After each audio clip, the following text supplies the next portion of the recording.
get through all the things that we're trying to achieve is not going to be a linear journey. There's going to be ups and downs and twists and turns. But I think we have a lot of reason for healthy optimism about the progress that's being made. One of the reasons why I wanted to come today is sort of get a sense of the workflow, get a sense of the organization, and get a sense of the needs. It is increasingly, while you see a lot of uniforms here, including from partner nation states that have come, and of course with the Israelis who are hosting us and are a key part of this, you're starting to see more of a presence from State Department and related entities as well, and that will continue to grow as we can provide personnel on things like emergency response, the coordination of humanitarian assistance and things of that nature. So you're starting to see that presence here grow. But a lot of good progress is being made on a number of fronts, and you can break this out in a number of ways. The first is the maintenance of the current ceasefire, of the current peace that we're confronting, and that involves two things. Number one, deconflicting from any flashpoints that may come up. We need to understand, the world needs to understand, that on the other side of that yellow line there is still a terrorist group that remains armed, and we've seen them take actions against their own population. I think it's important, by the way, that there be more media coverage given to the fact that Hamas has brutalized Palestinians, has brutalized Gazans over the last few days, and that's something to point to. But all of that has to be managed to make sure that, in addition to that we don't have any flashpoints that could derail the broader process. At the same time, the coordination of humanitarian assistance, and there's humanitarian assistance that is now flowing into those places beyond the yellow line. But that involves coordinating with all of these different organizations from around the world, including international organizations and charity groups. That's a massive undertaking to coordinate all of that and that be distributed safely. That's just beyond the yellow line. Behind the yellow line, there's another effort going on of humanitarian assistance, which is even broader, because those areas are safe, those areas are secure. So that's happening. At the same time, it's this work on creating an international stabilization force. It involves bringing together all the nation states that are offering to provide personnel and resources, so structuring what that stabilization force will look like, lining up all the countries that are willing to provide either money or personnel or a combination of both, and then getting the right international mandate, whether it's the UN or an international agreement, working through that to make sure that that entity, that security force, can exist, can function, is funded, understands what its mission is clearly, and can execute it effectively. And then beyond that, of course, is the long term, the reconstruction, the rebuilding, the creating conditions so that never again will we see what happened on October 7th, so that you can actually be in a place that no longer has elements operating within it that are a threat to Israel or to their own people, for that matter. And of course, that's a longer term plan, and that's something that's also key to all of this. It's the goal we're all trying to get to. But before we can get to that goal, we've got to get through the process that we're involved in right now, which is making sure the ceasefire holds without anything disrupting it, making sure people are getting the life-sustaining aid that they need in a way that's not being looted or stolen or diverted in any way, and at the same time creating the conditions for the stabilization force to come in as soon as it possibly can be put together to provide what we need, the stabilization we need, in order to move to the further phases of this plan. All right? Yep. Yes. About President Trump in his time interview talked about the case of Moran Barghouti, the Palestinian prisoner, saying that he's considering raising it. Do you want Israel to release him? I can't hear what you're asking me because there's some buzz going on here. I'll shut up. Moran Barghouti, the Palestinian prisoner, President Trump in his interview with Time said that the U.S. was considering asking Israel to release him. Is that something that you were asking? You're talking about the one from the U.S.? Moran Barghouti, the Palestinian prisoner? I don't have any news for you on that today. Obviously, we'll work that through our embassy here and our diplomatic channels, but we don't have anything to announce on that. The Palestinian prisoner, the Palestinian activist, Moran Barghouti. I don't know why I can't hear you. Sorry. I'm sorry. Moran Barghouti's case. Yeah, I don't have any update for you on that. Yes, go ahead, please. First of all, welcome to Israel. Second, there has never been anything like this in Israel. But it makes you think, does Israeli military decisions regarding Gaza are taken effectively in DC? And if the IDF will identify that Hamas is rearming and regrouping, can we independently renew the fighting, or we should ask I for think everybody involved in this would like to see this not happen again. But if we are in the Middle East, Well, I don't think there's any country if in the there is world. a reason to renew the fighting, should we apply for permission from the Trump administration? Yeah, Are we I wouldn't phrase it that way. I think the bottom line is that there's no nation on earth that's contributed more to help Israel in its security. As you know, this is the president that in the 12-day war struck Iran in a way that other presidents were unwilling to do.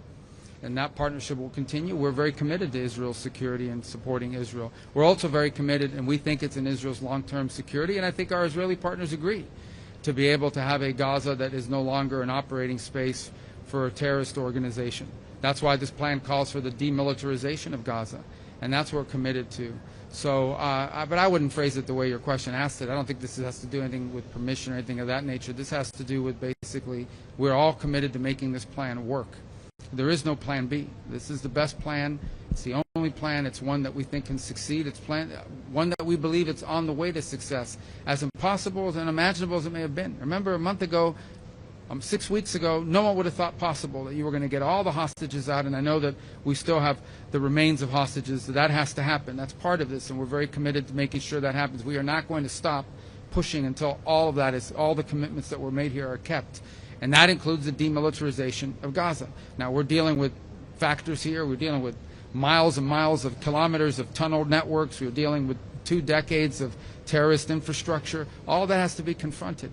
And we'll do that together with Israel. Secretary, Yeah. if you could address, following on your mention just now about disarming Hamas, is that something that the ISF force would be engaged in? And if Hamas refuses to disarm voluntarily, is that something that this force would be involved in forcing them to disarm? If Hamas refuses to demilitarize, it'll be a violation of the agreement, and that'll have to be enforced. I'm not going to get into the mechanisms by which it is going to be enforced, but it'll have to be enforced. I mean, this is a deal, and a deal requires conditions to be met. Israel's met their commitments. They're standing at the yellow line, and that is contingent upon the demilitarization.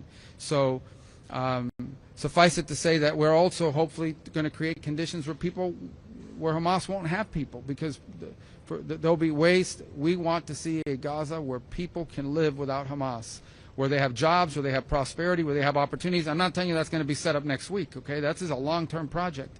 But what I am saying to you is that we want to create the conditions, we want to help create the conditions here so that people in Gaza don't have to be terrorized by Hamas, and in fact have lives, jobs, businesses, and a better future, and are completely uninterested ever again in joining, supporting, or being held captive by a terrorist group. So I think everyone, it's not just the United States, by the way. This is what makes this so unique. It's not just the United States. Understand, over 24 countries signed on to this, including regional powers, regional countries, Arab countries, majority Muslim countries, signed on to the commitment that there would be a demilitarized Gaza, and that there would not be a Hamas with the capability to threaten Israel. That's a commitment not just by the United States. This was signed on by all these countries. We fully expect that everyone will live up to those commitments. From Israeli point of view, thank you, and welcome to Israel, by the way. I think the question from Israelis' point of view is that in the meantime, because everybody wants this plan, no question about that, in the meantime, as you mentioned, every day Hamas is rearming, pre-preparing, doesn't give back our dead hostages. So the question is whether in the meantime the U.S. should let Israel to act on the other side of the Gaza Strip. In this way, the ISF future work will also be easier. That's the question. Thank you. Well, right now there's an agreement in place, right? And that requires both sides to live up to their commitments. If what you're describing to me means the deal fell apart. But right now we're not at that stage, and that's what we're trying to prevent. That's why I'm saying to you, we're not going to forget about the hostages. We push every single day, and we'll continue to push until the remains of every single hostage is returned. Work is going on. Even as I speak to you now, that's being pushed on. That's not something we're going to start talking about. We fully expect that Hamas will fully demilitarize. That is the agreement they signed on to. That is the agreement that all of the nation states that joined this effort signed on to, and we expect it to be fulfilled. Now, we're about 8, 10, 12 days into this.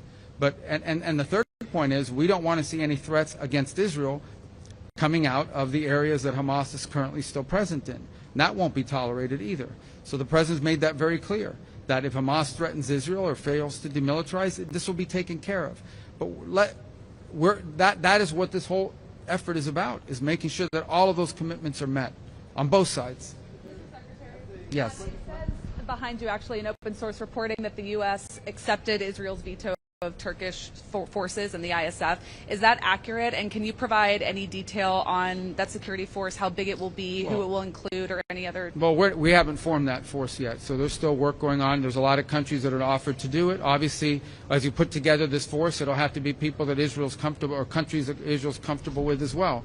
Let me just say that I think there are a lot of countries that are expressing interest right now. I'm not going to get into a list of who they are.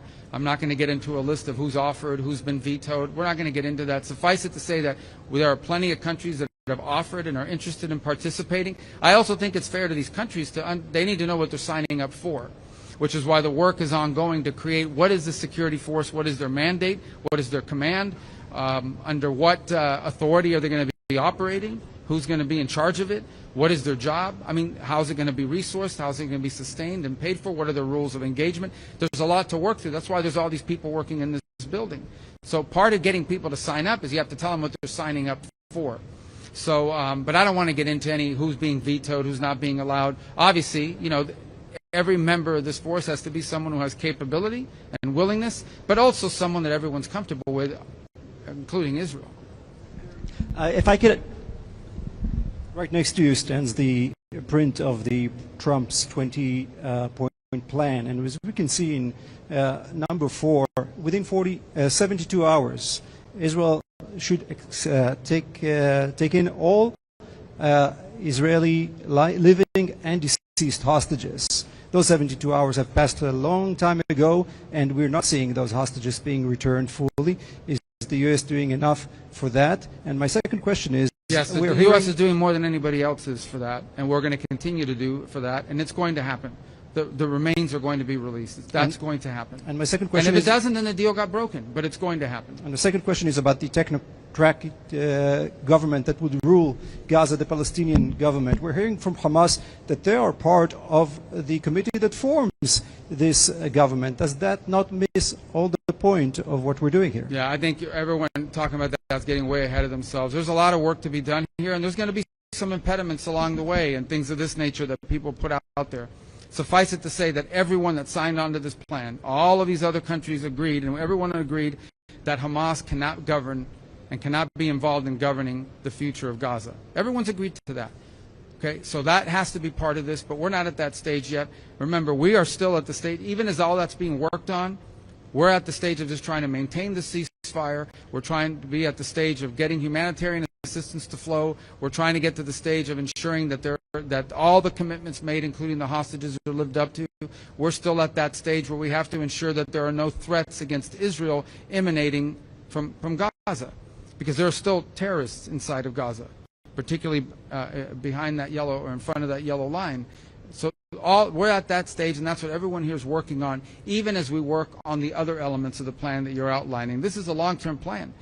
Before you get to all these 20 points and you get through all of this, is going to require a lot of work over a long period of time. All of that work is ongoing. We're not even 2 weeks into this. I think the progress that's been made in 12 days or 14 days since this was originally agreed to is historic and extraordinary. There's nothing to compare this to. There's no other effort in modern history that you could look at and say, this is just like that. This is something very difficult, but worth doing. It'll be historic if it can be pulled off. We're committed to making sure that it happens. It will change the character. It will change Israel's security in the long term. It will change the character and the nature of the region in a positive way. We are committed to making that work, and we're committed to ensuring that every one of these points is lived up to. But it's not going to be an easy ride. There are going to be bumps along the road, but we have to make it work. There is no other alternative, and we feel good about the progress that's being made. Every day that goes by, it gets better. We have work to do, guys. We still need more people involved in this. We still need more ideas more commitments to be lived up to. So this is going to be a journey, but it's one worth taking because we think it leads to something very special. Mr. Secretary, if I could ask you a question just a little closer to home. Yesterday, President Trump terminated trade negotiations with Canada. Have you spoken with Foreign Minister Anand? What can Canada do to resume these? Well, I think what happened is one of the leaders in Canada was running ads in the United States on tariffs that took President Reagan's words out of context. Even the Reagan Foundation criticized him for it. But I have not spoken. I've been traveling since yesterday. I have not spoken to the foreign minister since then. But, I mean, the president made his announcement that he suspended any trade talks with Canada for now. In an interview to Fox News, President Trump implied that Israel is a proxy of the U.S. Do you agree? I didn't hear that interview. He's never said that. Okay.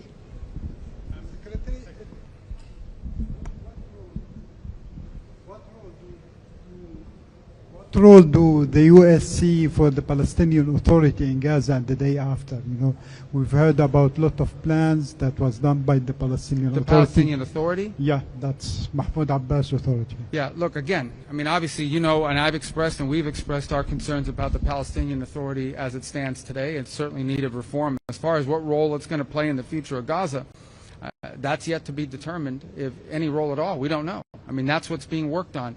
Again, this is very complex. I mean, we are dealing with 30 or 40 years of mistakes, 30 or 40 years of terrorism, 30 or 40 years of deeply embedded problems, and we're about 14 days into this agreement. So right now we're trying to get through this, and part of that, the long-term governance of Gaza, that is not Hamas, it's not a terrorist organization. That's work that's going to need to be done. I mean, I can't prejudge what that's going to look like now, because that's going to be something that has to be worked on collectively with Israel, with partner nation states, and something everyone has, for it to work, everyone has to agree to it. For that to work, everyone has to agree to it. The work is happening, but we're not at that stage where I can tell you this is what it's actually going to look like. Nobody can tell you that. But I can tell you what it can't look like. It cannot be a place that is governed by anyone who wants to use it as a launch pad for attacks against Israel. If it is, then there'll be another war. There won't be any peace. There will never be peace as long as there's an area or a territory that's being used as a launch pad to threaten Israel's security. Everyone understands that, and everyone that signed on to this deal understands that. On humanitarian aid, you mentioned that that's going to be coordinated through here. I wonder if you could say what the role of the UN will be, and specifically what role UNRWA might play in. UNRWA's not going to play any role in it. Okay. UNRWA's not going to play any role in it. The UN is here. The UN is. We're seeing the work they're doing. The World Food Program. There's also not-profit NGOs, you know, humanitarian assistance organizations that are involved in this. Samaritan's Purse. So it's a conglomeration of about 8 to 12 groups that are here. The United Nations is here. They're on the ground. We're willing to work with them if they can make it work. But not UNRWA. UNRWA became a subsidiary of Hamas. And so when you're talking about disarming Hamas, there's been some discussion of a program to buy back weapons. Well, there's a lot of ideas floating out there. So ultimately, how seriously is that? Well, I don't know, but look, there's a lot of ideas out there about that. The bottom line is, you know, you can't have any of the elements of terrorism. You can't have tunnels. You can't have rockets. You can't have anything that threatens Israel's security. I point back to the answer I just gave. If Israel's security is threatened, if 5 years from now, 3 years from now, 2 years from now, Gaza is a place where people who want to destroy Israel are able to operate from with impunity, there's not going to be peace. Everyone knows that. Every country that signed on to this understands that. It is one of the principles that's outlined here. That cannot be the outcome. The outcome needs to be a Gaza where people have jobs and a life and a better future, and people aren't thinking about, how do I kill Israelis, how do I attack Israel? Because if we can't reach that point, then there's not going to be a peace. There's not going to be an enduring peace. You can't be at peace with elements that want to destroy you and kill you and carry out another October 7th. Everyone recognizes that. But there's a lot of work that we need to do to achieve that. We're not there today, 14 days, 13 days after this deal was signed. But I can tell you we've made more progress in 13 days than anyone thought possible. We've come a long way. This is the first mile in a very long journey. We've got a long ways to go. But we're optimistic that it's heading in the right direction. We are better off today than we were yesterday, and better off yesterday than the day before. But no one is under any illusions. There's a lot of hard work ahead. There'll be bumps along the road. There'll be threats to this peace that emerge that we're going to have to confront. But there are also some exciting opportunities as well that we want to make sure that we are pursuing. Could I follow? Yeah. Another topic, talking about annexation. You were using the term Judea and Samaria a few months ago. Okay, there will be no annexation, but I'm wonder if you're still obligated to the name or the term Judea and Samaria. play semantic games. Well, who else? Could I follow up on the annexation? You and the president, vice president voiced opposition to annexation. Do you have the word from the Israelis that they're not going to go ahead with this in the West Bank? Well, this was a vote that they took in the Knesset.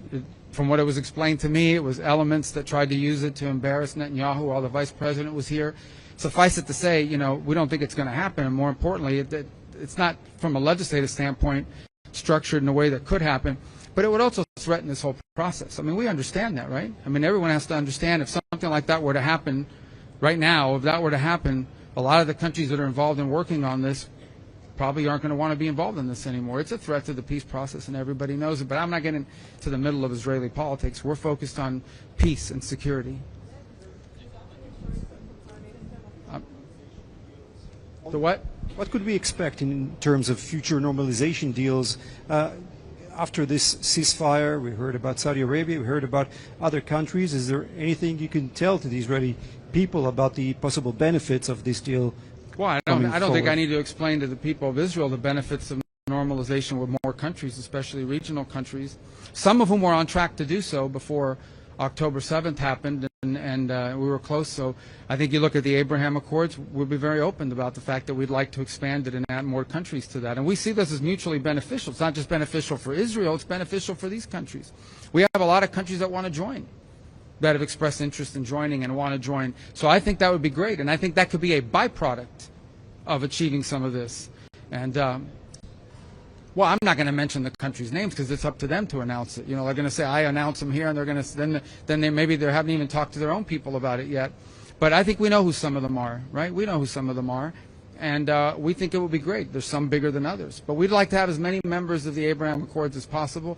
That work is going, and I think what we're doing here could help, create the momentum for that to occur. So yeah, I do think the Abraham Accords can grow.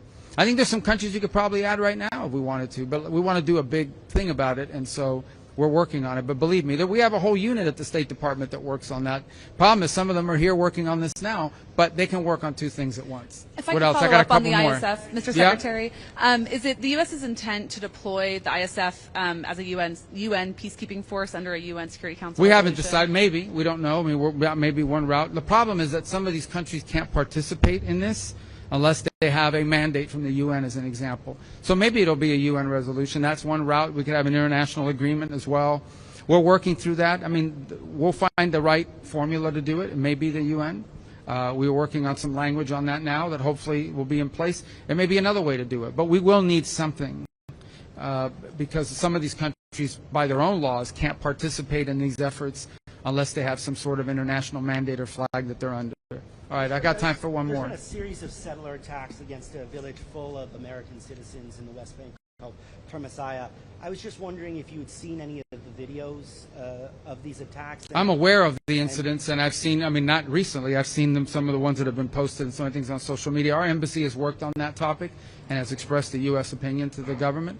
Obviously, the safety and security of Americans anywhere in the world is something that will be important to us. So, and we've expressed our position directly to the Israeli authorities, and our ambassador has spoken on this topic clearly and repeatedly. Okay? Thank you, guys. Thank you, Press.